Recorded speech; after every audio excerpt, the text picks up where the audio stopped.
Now, let me talk a little bit about why the perpetrator may be using violence as a way to deal with issues in their intimate relationship with the person that they claim to love. One of the reasons that happens is that you saw violence between your mom and dad. And because you saw it, you normalized it. And I have said before in some of my other videos that we gravitate towards what is familiar, not necessarily what is right and healthy. Because the right and healthy, we know it in our head, but we do not know how to act it. So if I never saw, I have not been modeled, I have not even healed my wounds of watching my father hit my mother.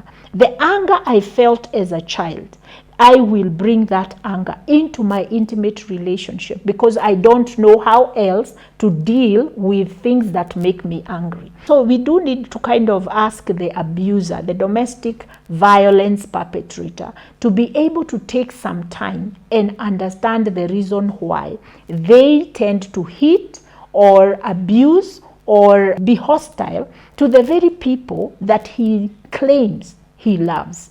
And when you keep going back to your wife to say, I'm sorry, it will never happen again, and then it happens again, that's the time for you to say, you know what? It ends with me. Some of the things that cause people to perpetrate violence is because of disappointment. All through your life, you've been disappointed, you've been betrayed, people have taken advantage of you, people have really treated you badly. Now that you are an adult, you made a vow, you will never let anybody treat you like that.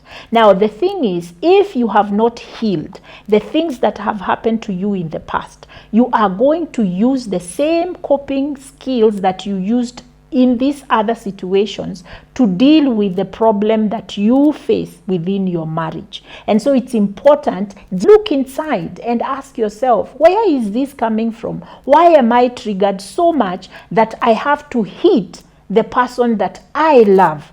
No matter, even if it's them who are triggering you, how come I don't have power to control myself? How come it only happens with my spouse? With other people out there, they never trigger me to be violent. How come it only happens with my spouse? It's because there is something that you are disappointed and feel a loss about within your relationship. And because this is an intimate person, it means that with them, you can be yourself. But this is self that you can be is not the self you want to portray to your partner. So which means that you need to heal yourself. You need to figure out. So it might be that you hold on to everything that happens throughout other relationships. And when you come home to your spouse, they trigger something in you and you just are unable to control yourself because you are more safe within this intimate relationship. I know that doesn't sound, it sounds like an oxymoron, but really that's what you need to think about. The other thing I want to paint a picture of a child. When your child is at school, they are very well behaved. So they sit down, they don't jump around. The moment they come home, they are all over the place. In fact, their teachers cannot even believe that you are talking about the same child. Let me tell you, one of the positive ways to look at a situation like that is to realize that your child feels safer at home to be able to run around. But at school, he knows there is a consequence. So what does that then translate into in our intimate relationships? That one thing the perpetrator needs to understand is that with your intimate partner, you feel free to be yourself. And for the victim to also understand that they show this weakness about themselves here because they know that you are safe with them.